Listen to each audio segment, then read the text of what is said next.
All India बार examination म्हणजेच AIBची एक्झामबद्दल एवढं basic आपल्या सर्वांनाच माहिती आहे की ही exam bar council of India through घेतली जाते, ज्याच्या थ्रू आपण पास झालो तर आपल्याला सर्टिफिकेट ऑफ प्रॅक्टिस दिलं जातं बार काउन्सिलकडून, ज्याच्या हेल्पने आपण ऑल ओव्हर इंडियामध्ये कुठेही प्रॅक्टिस ही करू शकतो. बेसिक माहिती असलं तरी अजून अनेक प्रश्न या एक्झामबद्दल आपल्या मनात असतात, तर आपण आज त्याच प्रश्नांची उत्तरं जाणून घ्यायचा प्रयत्न करूया. तर नमस्कार, मी श्रद्धा तुम्हा सर्वांचं आपल्या मराठी ज्युडिशरी या चॅनलवरती खूप खूप स्वागत करते. तर आज आपण AIB एक्झामबद्दल जे काही डाऊट्स आहेत ते क्लिअर करूया. नंबर 1 आहे की ही एक्झाम आपण कधी देऊ शकतो. तर फायनल इयरचे स्टुडंट्स पण ही एक्झाम फायनल इयरला असताना देऊ शकतात, पण त्यासाठी एक इथे कंडिशन आहे, ती म्हणजे की तुमच्या आधीच्या ज्या सगळ्या सेमिस्टर आहेत त्या तुम्ही क्लिअर असल्या पाहिजेत. ती सगळ्या सेमिस्टर तुमच्या क्लिअर असल्या पाहिजेत. एकही सब्जेक्ट तिथे बॅकलॉगला असलेला चालणार नाही.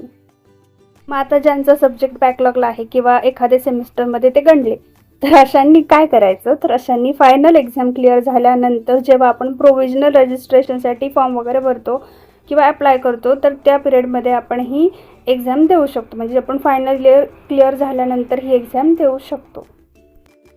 होतं जर तुम्हाला ही एक्झाम द्यायची असेल तर स्टेट बार काउन्सिलमध्ये प्रोव्हिजनल रजिस्ट्रेशन करणं गरजेचं होतं किंवा कंपल्सरी होतं. आता त्यांनी ते ऑप्शनल केलेलं आहे, म्हणून ते रजिस्ट्रेशन करायचंच नाही असं आहे का? जर तुम्हाला प्रॅक्टिस करायची असेल तर तुम्हाला रजिस्ट्रेशन करणंही तितकंच गरजेचं आहे.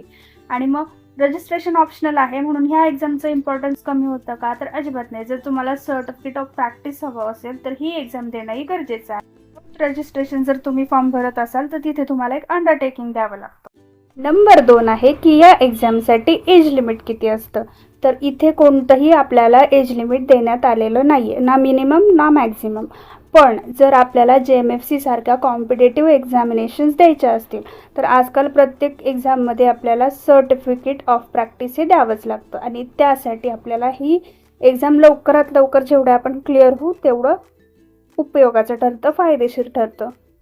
नंबर 3 की ह्या एक्झामसाठी किती अटेम्प्ट्स आहेत. जसं की JMFC किंवा अदर कॉम्पिटेटिव्ह एक्झामिनेशनसाठी त्यांनी अटेम्प्ट्स दिलेले असतात की 5 अटेम्प्ट्स आहेत, 10 अटेम्प्ट्स आहेत.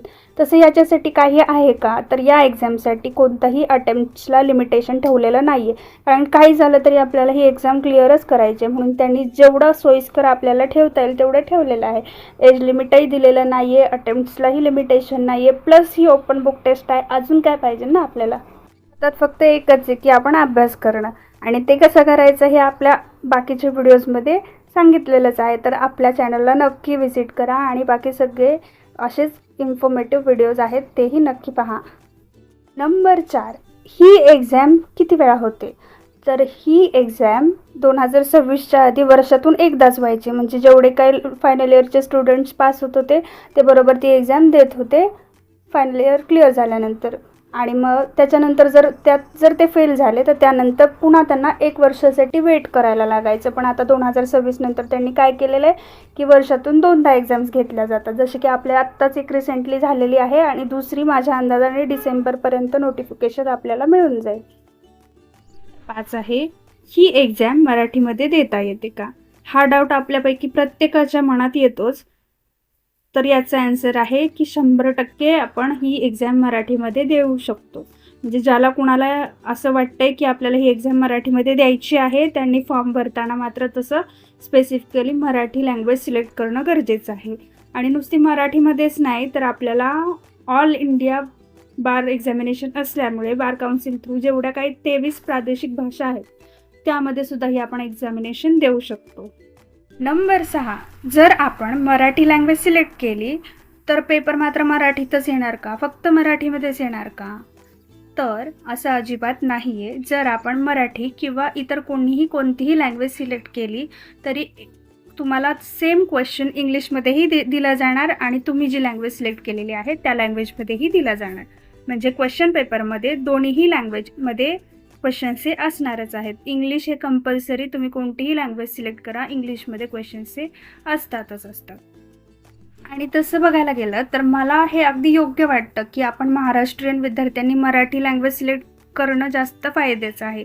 का? कारण की बरेचसे शब्द इंग्लिशमधले काही काही असे असतात जे आपल्याला समजत नाहीत किंवा त्याचं मीनिंग आपल्याला माहिती नसतं, तर अशा वेळेस आपण मराठी क्वेश्चन्सचा रेफरन्स घेऊ शकतो. आणि काही काही वेळेस असं होतं की मराठी क्वेश्चन्स लवकर मराठी काही काही वर्ड्स असे असतात, शब्द जे आपल्याला माहिती तर असतात पण लवकर क्लिक होत नाही की याला नक्की काय म्हणायचं किंवा यात कोणत्या अनुषंगाने वापरण्यात आले. तर अशा वेळेस आपण इंग्लिश क्वेश्चन्सचाही रेफरन्स घेऊ शकतो. म्हणून हे मराठी लँग्वेज सिलेक्ट करून दोन्ही ऑप्शन्स मिळवणं जास्त फायद्याचं आहे असं मला वाटतं. ते पुन्हा एकदा लक्षात घ्या, जर आपल्याला मराठी लँग्वेज सिलेक्ट करायची असेल तर ज्या वेळेला आपण AIBचा फॉर्म भरतो त्यावेळेला सिलेक्ट करणं गरजेचं आहे.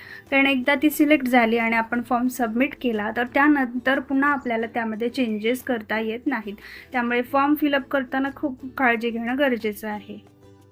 7 आहे. मग आता आम्ही मराठी लँग्वेज सिलेक्ट केली पेपरसाठी. मग आम्ही पेअर ॲक्ट कोणते न्यायचे, कोणत्या लँग्वेजचे न्यायचे, मराठीचे न्यायचे की इंग्लिशचे न्यायचे, हा प्रश्न पडणं साहजिकच आहे.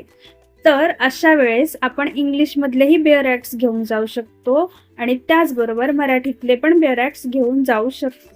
इथे कोणत्याही लँग्वेजसाठी बंधन नाही आहे. पण जसं की बार काउन्सिल ऑफ इंडियाने जी नियमावली दिली त्यानुसार तुमचे ते विदाऊट नोट्स असले पाहिजे. म्हणजे फक्त आणि फक्त त्यात कायदाच असला पाहिजे. तिथं कोणतंही एक्सप्लेनेशन किंवा नोट्स वगैरे अशा गोष्टी चालणार नाहीत. फक्त बेअर ॲक्ट्स तुम्ही मराठीतूनही नेऊ शकता आणि इंग्लिशमधलेही नेऊ शकता. ते तुमच्या चॉईसवरती डिपेंड आहे. सो आय होप की मी सगळे डाऊट्स क्लिअर करण्याचा इथं प्रयत्न केलेला आहे. जे काही AIBच्या एक्झामबद्दल डाऊट्स आहेत ते मी क्लिअर केलेले आहेत. पण या व्यतिरिक्तही जर अजून कोणाला काही शंका असतील तर कमेंट बॉक्स आपल्यासाठी ओपनच आहे. तुम्ही केव्हाही कमेंट करू शकता आणि मी प्रत्येक कमेंटला आन्सर किंवा रिप्लाय करण्याचा 100% प्रयत्न करेन.